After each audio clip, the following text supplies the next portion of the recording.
দুর্গাপুরে আইসায় আমার মাতাল মাতাল লাগে, এই পাহাড়েতে আইসায় আমার মাতাল মাতাল লাগে।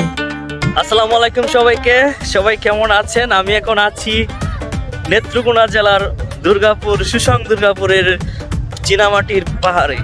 আপনারা দেখতে পাচ্ছেন এখানে অনেক সুন্দর একটা ভিউ, ফেসবুকে ছাড়লেও নাকি ফর ইউ। পাহাড়ে ওঠার জন্য যাচ্ছি, সবাই পাশে থাকেন আমার। হ্যাঁ, এই পাহাড়ে গিয়ে উঠতেছি, ওয়াও সে একটা ভিউ, মিষ্টি বাতাস, রৌদ্র কম, অনেক ভালো লাগতেছে, তাই না? এই যে এখানে গিয়ে উঠবো, ওইখানে যাব।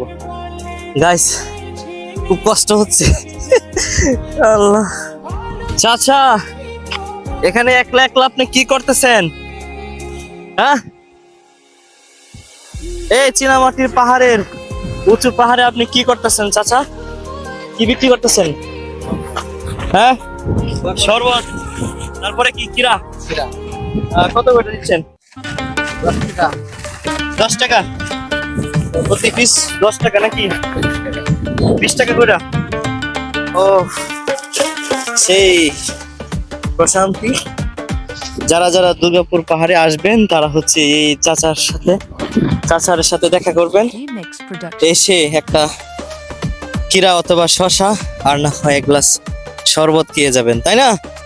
সবচেয়ে উঁচু যে পাহাড়টা সেটাতে আছি এখন। দেখেন এখানে মানুষে কিছু দোকানপাট তৈরি করেছে, এবং এখানে যদি আপনি উঠেন তাহলে আপনি সবকিছু দেখতে পাবেন। এখানে উঠলে আপনি সবকিছু দেখতে পাবেন, মানে দুর্গাপুরের যে পাহাড়ি একটা ফিল আছে সেটা আপনারা বুঝতে পারবেন। জায়গা আমি এখন নিচে চলে যাব। সেটা হচ্ছে সবচেয়ে অ্যাট্রাকটিভ প্লেস, সবচেয়ে আকর্ষণীয় জায়গা হচ্ছে এটা।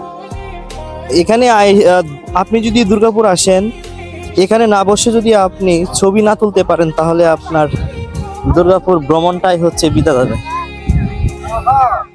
দেখেন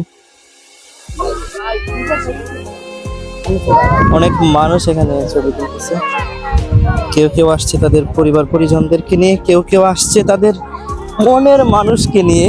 এখানে না আসলে আপনি বুঝতে পারবেন না দুর্গাপুরে আসার ফিলিংসটা, ঠিক আছে?